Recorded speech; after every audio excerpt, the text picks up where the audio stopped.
by an even bigger majority than it was yesterday. There's still a little bit more work to do this evening, getting this bill cleared. Now, our objective is to prevent the Prime Minister from acting like a rogue elephant, destroying our chances of getting a deal with the European Union in order to Brexit. He wants a no deal, and no deal will be very, very damaging. And so I think that looks like the Commons will vote for that, and then we'll close off the possibility that there'll be a no deal. What will then happen is it goes to the Lords. If it goes through the Lords and it comes back, then we're ready for the election. But until we've got that, we've got it nailed down, I think it will be very dangerous for the country to leave this particular Prime Minister running rogue, as I've just said. Tell me a little bit more about what plan becomes law. Yeah. But John McDonnell and Sir Keir Starmer are saying that they want the implementation first. Well, look, it's complicated for your listeners, but let me make it simple as I can. Yeah, try and explain it. Let's try to make it simple.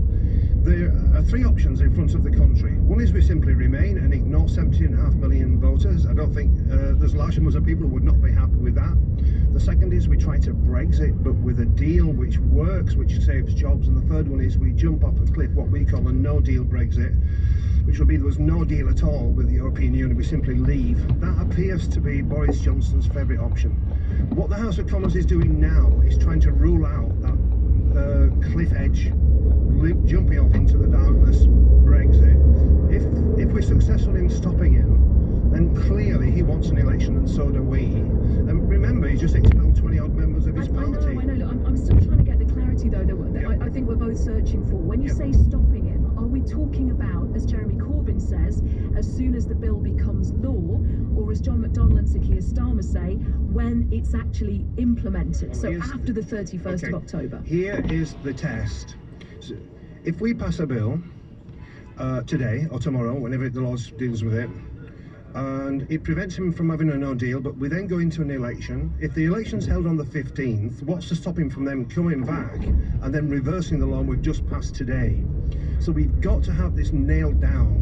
So now, implementation is what you're saying? It is the implementation which matters. Right. That requires the law to be passed first. So I think that's what Jeremy was talking about in the House of Commons yesterday. It's not so difficult, but it's about the sequencing of the decisions which get taken. We seem to have cleared it up and then gone back into the weeds again, because the passing and the implementation are two different things, aren't they? The dates are different. The passing clearly binds his hands, but it doesn't prevent him from passing another bill later to reverse it. Yes. So it has to be implemented. That is the only way we can proceed. So if we're trying to put Labour's position into one clear sentence, can we say that Labour is in favour of a general election after the 31st of October? Either that, or else we get an absolute concrete resolution which prevents the Prime Minister from doing anything different. At the moment, I cannot see any legal way of achieving that. But look, as we're speaking, there are lawyers offering advice. We'll see what happens in the Lords, and then let's see where we are. I'm afraid there is no yes or no simple answer to this.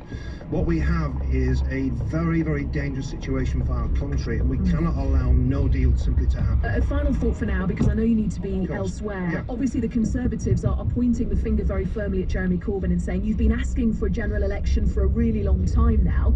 We're going to give you one, and you're pulling back from the brink. No, we're not pulling back. Listen, there's nothing more I would want than to get into an election. But this is a bear trap which he's set. I mean, you know, as we know, they've been wargaming this for months.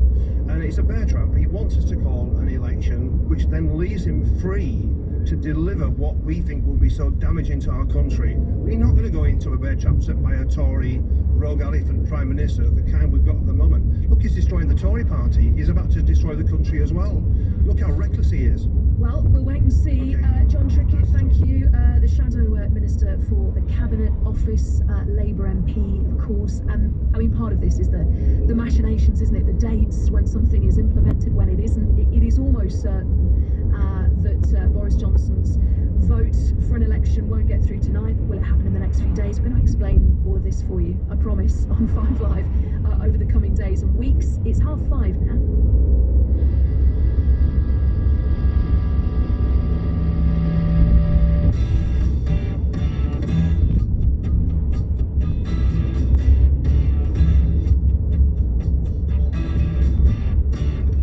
In the shuffling madness,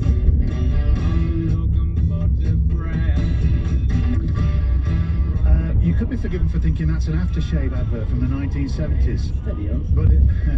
But it's not. Well, it might have been actually. It's Locomotive Breath by Jethro Tull. Not that you ever need an excuse to play a stone cold classic like that, it says here. Exactly. But there is a valid reason to bring it out of the closet today, as the former advisor to Gordon Brown and Ed Miliband and Labour peer Lord Wood can explain. Lord Wood, hello. Hello there. Welcome to the tent. Thank you very much. Now, shall I read your tweet or will you? You can read it, that's fine. I've got it in front of me. So, look, we've already, a few moments ago, we were talking about how potentially this debate in the Lords could go on and on and on, Yeah. and on and on. So you've sent a tweet out today saying, I'll be having a Jethro Tull themed sleepover party tonight in my Lord's office. Each album will be played and discussed in sequence in between votes to break the Tory filibuster. Bring snacks and your favourite Tull accessory, brackets, sporran, flute, beard, close brackets, all welcome across party divides. You see, I'm reaching out across the parties there. But before we get on to why you're doing it, let's talk about Jethro Tull, really? Yeah, I mean, they're my favourite band. I think they're the greatest band post-war. I really do. I could wax on about them for years, but yeah, I mean, they were huge in the 70s, then made fun of in the late 70s when punk took over. But I think they're ripe for rediscovery. I mean, they're a wonderful band. Sounds a bit like the old Grey Whistle Test theme in the back. It does. Did they do the old Grey Whistle Test theme? They didn't know, but Ian Anderson picked up the flute one day when he decided he'd never be the greatest guitarist in the world, even though he's a great guitarist, and that became their signature thing, a man standing on one leg playing the flute. And did he have a sporran?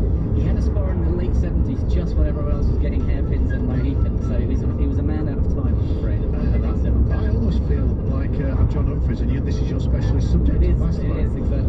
Ask me anything. And you've started, when will it finish? Because, right, how many albums are there and how long would they go on for if you're trying to break this filibuster? Well, it starts in 1968, there's basically one a year until about 82, then it gets more infrequent, so there's quite a few, 25. How many responses have you had to your tweet? I'm somewhere between 0 and 2.